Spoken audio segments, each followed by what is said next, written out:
Okay, cheers. Sa video na to, welcome to Fukuoka, Japan. At ito ang tahanan ng sinasabing best ramen sa buong Japan. I'm on a mission to eat not just one, This is the perfect ramen sa malamig na weather ngayon dito sa Fukuoka. not just two, Parang kahit anong ilagay mo sa sabaw na to, sasarap. Lahat, kahit medyas na basang-basa, pwede pa rin, sasarap pa rin. pero hanggang sa 4 na famous bowls of ramen dito sa Fukuoka. May nakainan akong ganito sa Tokyo, pero sorry walang binatbat yun. Ang sarap nito. Ready ka na ba? Tara!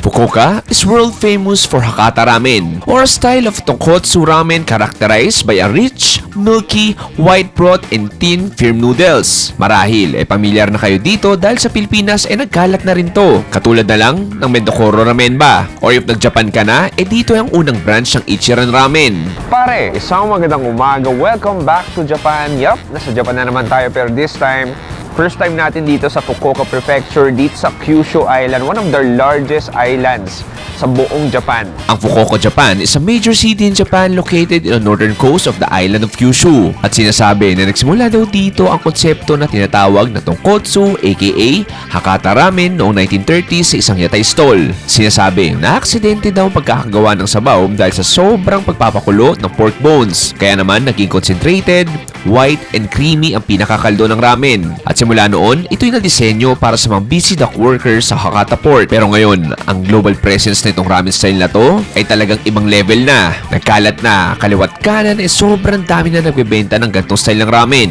At sa daan-daang masasarap na ramen shops dito sa Fukuoka, kakain tayo sa 4 na legit na Hakata ramen shops.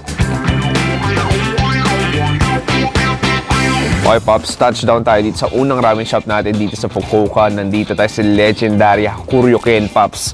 70 years na sila dito sa Fukuoka at masasabi nating nagbebenta sila dito ng tinatawag nating Hakata ramen. So they're credited with being the first to serve Hakata ramen permanently, and it's known for offering a taste of the ramen's origins. Na nagpo-focus din sila sa rich pork bone based on kotsu broth and tin noodles. So isipin mo, Pops, 70 years, ang dami nang dumaan dito, lokal, turistas. Way back daw dati, yung mga market goers o yung mga nagbebenta sa market around this area, dito talaga nakain for a quick ramen fix. So gusto nila mabilis ang kain lang, busog agad pero masarap. Dito sila kumakain sa restaurant na to. At ngayon is 10:16 AM, 10:30 sila nagbubukas at literal, I'm the first customer. Pero magreklamo ba ako? I think that's a good sign na kimben naman nila. Anyway, wait tayo. Tara!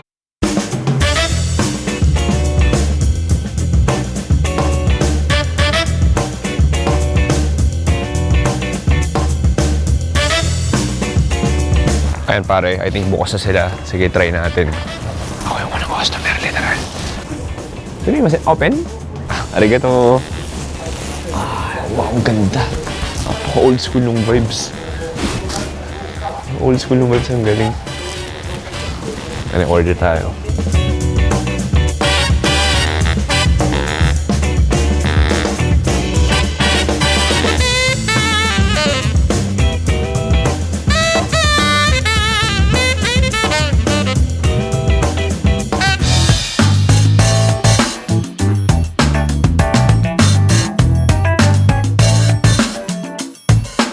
Okay, Pops, ito na ang The Time Has Come. First ramen natin dito sa Fukuoka. Sobrang excited ako. Dahil itong Fukuoka ramen, o Hakata ramen specifically, this might be the origin of ramen, one of the best ramen sa buong mundo, hindi lang sa buong Japan. So, itong shop na to, very, very, very legendary na. So, alam mo, tikman mo lang yung sabaw. Sige, sabaw niya. Ayan, no, ito yung gusto natin para sa Mendokoro ramen ba? Makapal-kapal, very tonkotsu talaga. Sige, tikman natin. Cheers!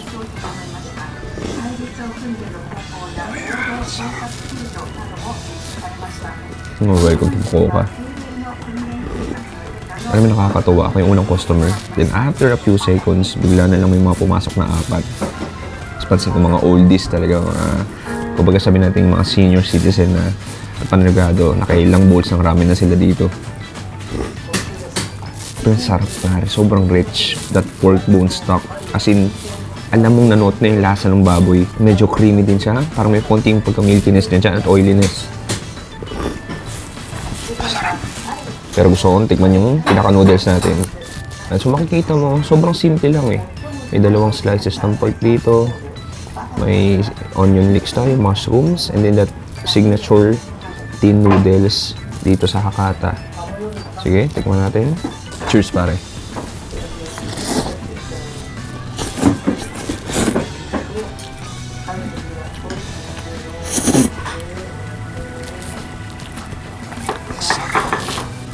Ang sarap, grabe. Lalo ngayon, ang lamig ngayon dito. Mga 9 degrees lang. Oh, wow. Ang sarap ng noodles. Parang masasabi kong napakalambot niya. Ang galing. Ang lambot niya. Yung chewiness niya, hindi al dente. Sakto lang din. Tapos sobrang nanuot yung yung lasa ng tonkotsu dun sa noodles. Kabit na kapit.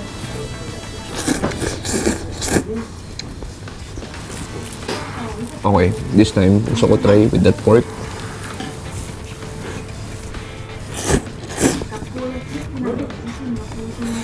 Hello, masabi. Yung pinakagusto ko dito, naririnig ko kahit papaano yung ingay ng mga customers na katabi ko. Ingay ng slurp, which is a good sign. Sobrang classic niya, pare. Alam mo siguro kung merong di ba yung Mentokoro naman, mas sobrang flavorful na sobrang concentrated ng tonkotsu nila. This one, ang simple pero malasa. Parang nagigets ko na, okay, baka ito nga yung origin ng tonkotsu.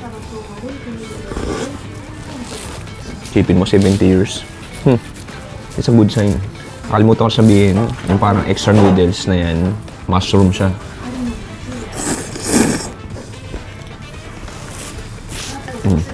And then alam mo, feel ko nagkamali ng order. Kapag in-order ko, mas maraming karne. Ito parang dalawang lang, slices lang. Though okay lang naman, then mag-ramen pa tayo mamaya. Sarap, grabe. Ang sarap.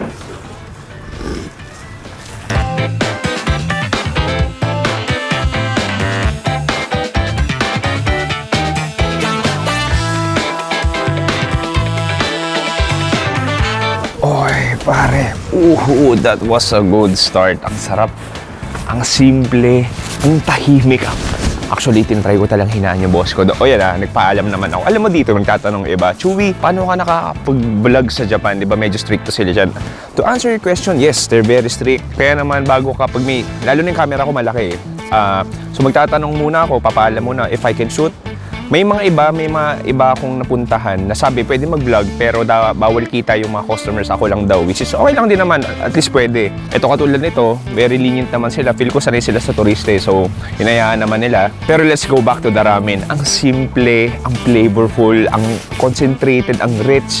Kasi sila nakakatulong yung vibes kasi isipin mo para siyang mga 8-seaters lang. So mga kasabay mo talaga, eat and go. Katulad ko, eat and go lang, hindi na masyado nagtagal. Siguro nakakatulong din psychologically yung history niya na alam mo 70 years na sila at isa sila sa originators ng Tonkotsu Ramen. Anyway, Pops, dito pa nagsisimula yung ating ramen tour dito sa Fukuoka. Proceed tayo na next ramen natin.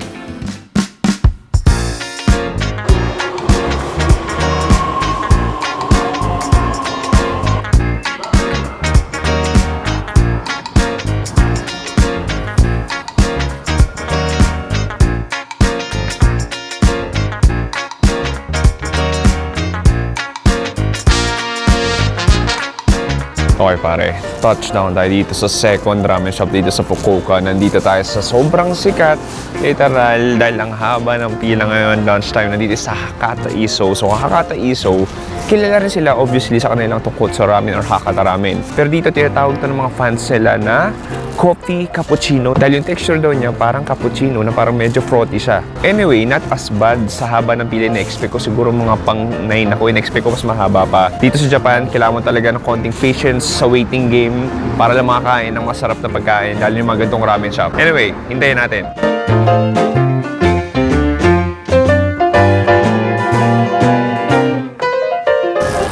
Okay, now it's time para pumili. Kung may ramen din, seasoned egg ramen, wonton noodles. I'll go with number 4.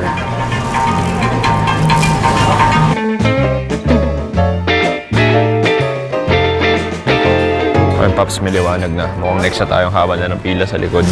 Jam pack talaga. Anyway, lunchtime ngayon. Ano ba yung na-expect ko? It's okay. Arigato. Ayun, Pops, nandito tayo sa loob. Sayang lang, Pops, ang ganda ng pwesto ko, literal. Ito, oh.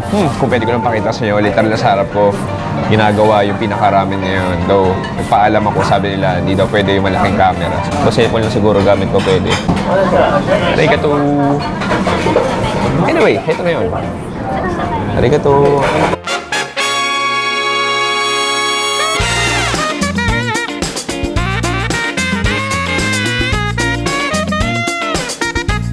Okay pare, it's time to dig in. Alam mo, itsura nga niya, no? Parang ang frothy nga nung taas niya. So makikita mo, o nga no, ang kapal, sobrang rich nung nung pinaka-broth niya. Tapos parang kung tutusin, kala mo nga cappuccino kasi may mga bubbles siya. Parang foamy. Ayun o, sige. Alam mo, tikman natin sa bowl muna. Okay, cheers. Oh wow. Oh wow. How this hits different. Grabe yung kapal. This is just ultra concentrated. Ang rich, ang creamy, ang frothy niya. Parang siyang akalaw may sebo eh. Alam mo nagpapalasa dito? Yung parang anggo. Parang galing doon sa pagpakulo ng pork bones ang napakatagal. Sobrang rich niya pare. Okay, so this time, gusto ko try yung noodles natin. Okay, tin noodles. Meron. May 5 slices tayo ng chashu. Meron tayo dito itlog. Then of course, pwede ko nang lagyan yan. Ang ating chili oil. Haluin natin.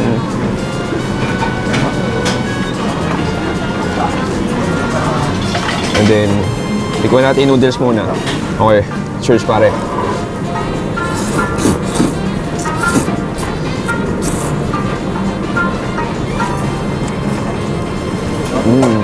Grabe.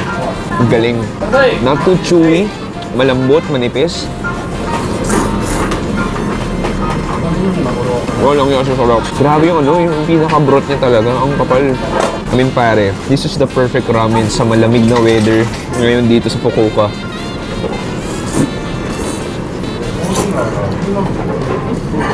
Okay, this time gusto try yung pork.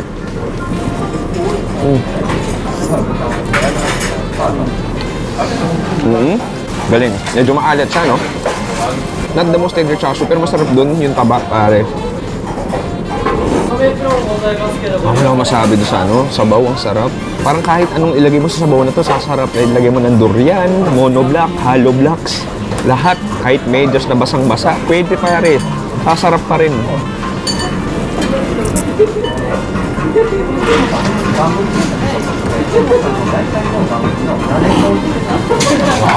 Okay, so this time, so ang gawin, chashu plus noodles. Okay, cheers.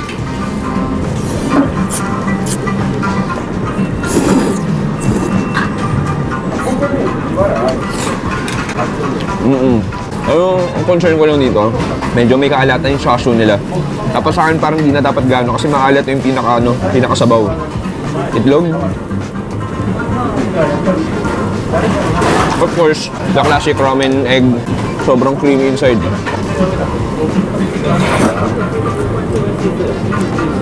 Ganda din ang vibes dito. Medyo siksikan talaga. Sarap.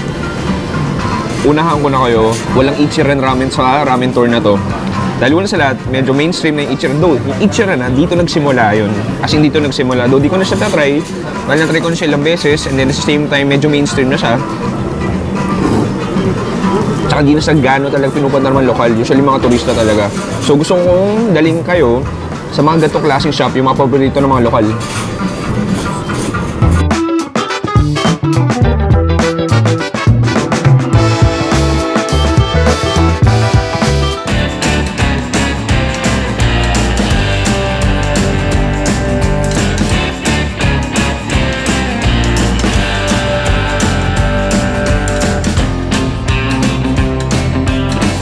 Okay, Pops, touchdown tayo dito sa Hakata Station Mall. Isang malaking shopping center, like literal, ilang floors na building na punong-puno ng mga pwede ka mag-grocery, souvenir shop, gift shop. Pero sa basement nito, May iba't ibang choices ka ng ramen shop. As in, ang haba ng pila. Nandito yung classic at sikat na Shinshin Ramen, pero ang haba ng pila. May mga nagtitrending na ramen shops din dito. Pero ang gagawin ko, ikot-ikot ako, maghanap tayo ng wala ganong pila dahil pagod na pumila ngayong araw. Anyway, hanap tayo. Tara!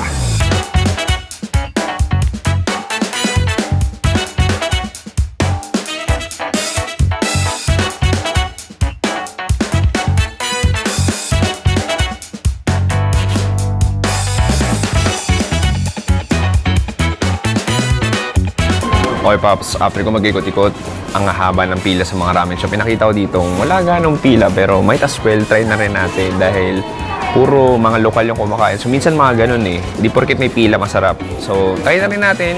Part of the adventure. So, pangalan is Mohican Ramen.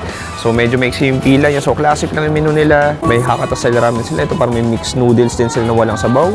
May lemon ramen sila. But I'll just go maybe with the simple one. Yeah, for sure, this one. Ito na orderin natin.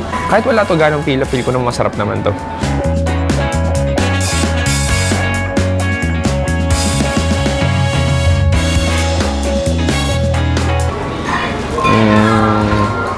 I'll just get this one. Okay, yun na yun. Ganun kabilis.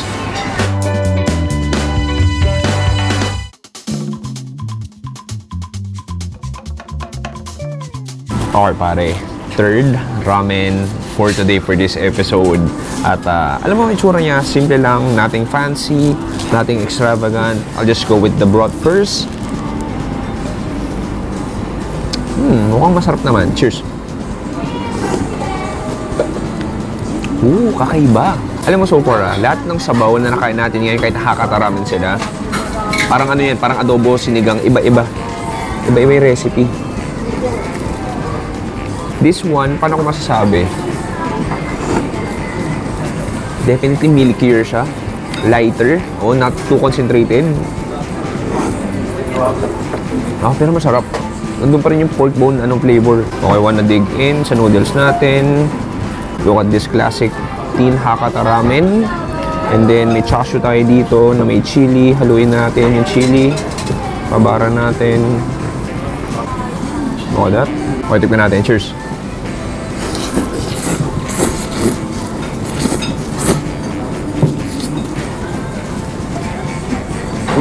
Ganda ng quality noodles nila. Manipis. Not too chewy, may konting bite ka. I mean, parang may lutong siya. Isa pa.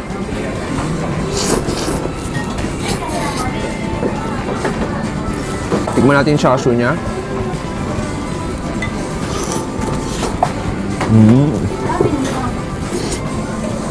Ito manalo pare. Ang lambot ng karne. Lambot, sobrang lambot. As in, wala siya ganung fattiness kumpara sa kanina. Pero sarap yung pagkalambot niya.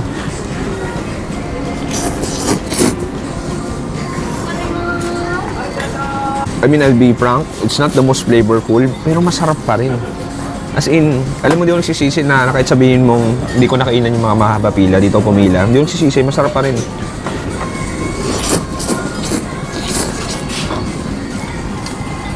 Hop.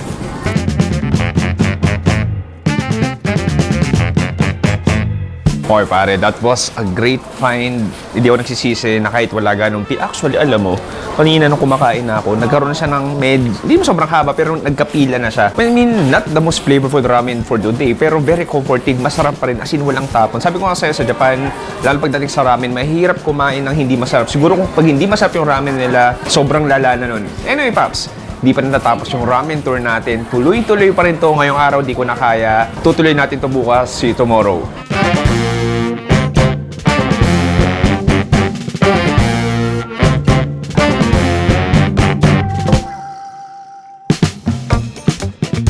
Okay, pare, tuloy-tuloy pa rin ang ating ramen tour dito sa Fukuoka, Japan. For next ramen shop natin, ito medyo kakaiba. Tinatawag ito ng Sikimen o Sikimen, di ko wala ang bahala sa pronunciation.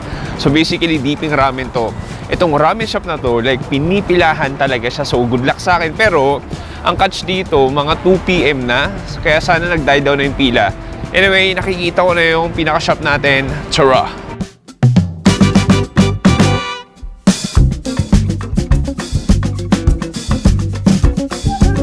Okay, pop touchdown. Grabe. Alas 2 na pero may pila pa rin.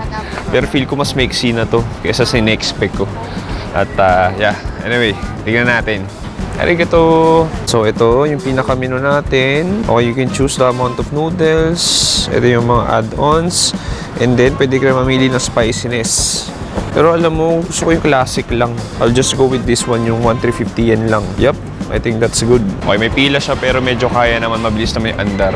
Magigets mo na medyo may pila talaga siya kasi maliit lang yung maliit lang yung dining area nila. So itong ramen kanitora is talaga to sa masasabi natin kakaiba pero somehow pinipilahan pa rin talaga siya. Kasi di ba maraming tonkotsu ramen, maraming Hakata ramen dito sa Fukuoka. Pero ito, nagbe-base sila, o specialize sila rather, sa tinatawag nilang dipping ramen o skimen. So yung tonkotsu ramen na ginagamit nila, ang tawag is gyokai ramen. So yung specific tonkotsu na class niya is tinatawag na gyokai tonkotsu. So hindi lang pork yung pinakasabaw niya yung stock, may kasamang seafood din. Kaya sinasabi lang mas concentrated, tsaka mas malasa. Anyway, Pops, malapit na ako. Hintayin natin. Hi, arigatou gozaimasu. Yeah, mix. Ikari, yeah. 2 spoon. Okay, thank you. Okay, Pops, nandito na tayo sa loob. Skimin natin. At sige, tikman na natin.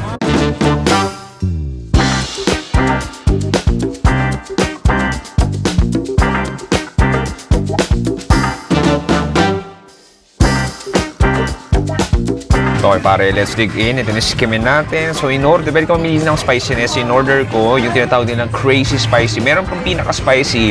Ito yung second to the highest level ng spiciness. Sige, tignan natin. Grabe yung chili powder.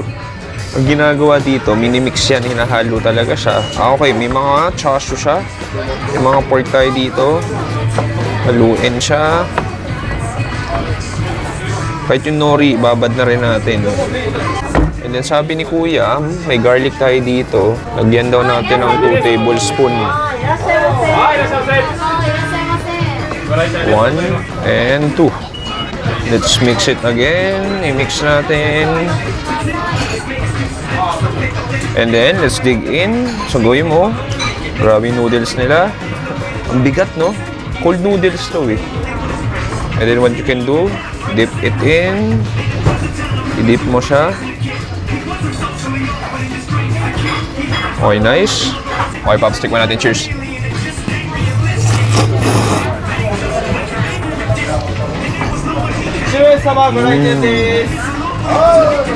Oh, wow. What the heck? Ang sarap. Ay, grabe. Crazy spicy nga siya. Pero, tolerable. Para sa akin, my preference, tolerable siya. Ang sarap ng sauce. Grabe, sobrang concentrated nung alat niya. There's pork, there's a taste of pork, there's a taste of seafood. Tapos yung saltiness niya, pare, perfect eh. Walang labis, walang kulang. Tapos alam mo, ang gandang bagay kasi ito mainit. Yung pinaka-broth natin mainit. Tapos this one, yung noodles natin malamig. Ano pa, isa pa? This time, gusto ko lagyan ng pork. Yan, pork belly. Okay, cheers.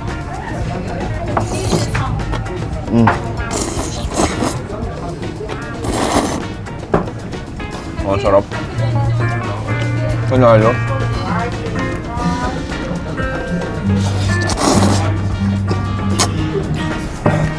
May nakainan akong ganito sa Tokyo. Pero, sorry walang binatbat yun. Ang sarap nito. Ito, purong pork belly lang.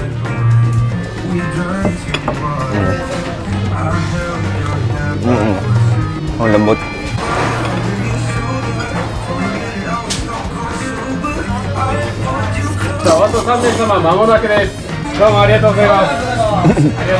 Kaya lumalaban na yung anghang. Noodles natin ganda rin ng quality. Alam mo, sumimasen. Bro, I want to add chashu how. Chashu? Yeah, I will pay another additional. Yeah. Okay. It's okay? Ba, hindi ko natiis. Nagpada ako ng chashu. Okay, this time, lagyan ko ng konti nitong, alam mo tawag dito, ano yung consomme vinegar ba? O combo may parang ganun. Lagyan ko konti lang. Oops, pwede na yun. Then, haluin natin. So, tikman, anong gusto ko tikman? Anong lasa niya na?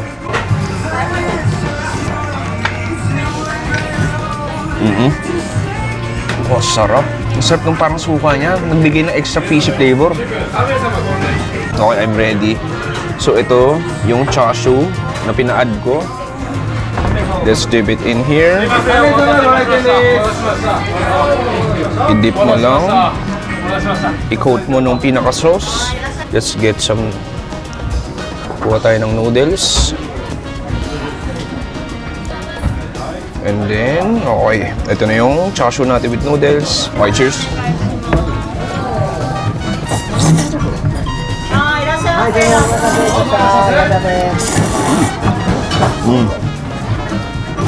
Grabe sa kagat yun.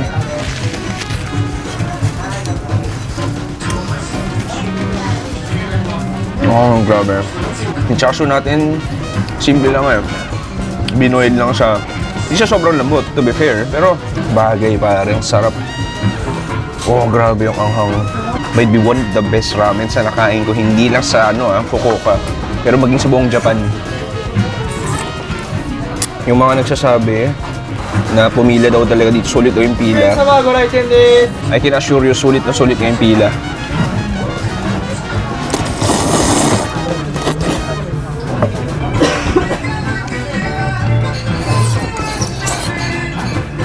Hindi rin nagsisisi na crazy spicy in order ko. Bagay yung anghang niya.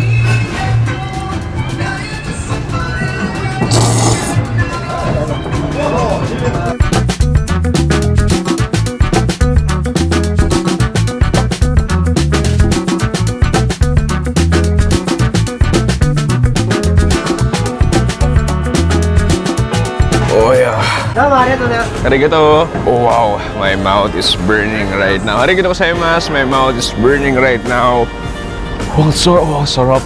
Ang ganun pa yung feeling pag galing ka sa noodle shop na sobrang anghang. Paglabas mo malamig, nakaka-counterbalance sa bibig ko. Yung anghang ng lamig, ang gulo no. Anyway, Pops, dito nagtatapos ang ating Fukuoka Ramen Tour. 4 yung nakainan natin pero walang tapon. Pero tatanong nyo, Chewy, ano yung the best sa 4 na yun? Feel ko obvious naman. Itong ramen na katora. Kita mo yung pila. May pila pa rin, Pops. Anyway, maraming salamat sa panonood. Ako si Chewy dito sa Fukuoka, Japan. Nagsabi, stay safe. Good night and goodbye. Bang! Alright, gusto nyo makita yung fit check. Fit check tayo. Ayan, fit check. Fit check. Ayos ba?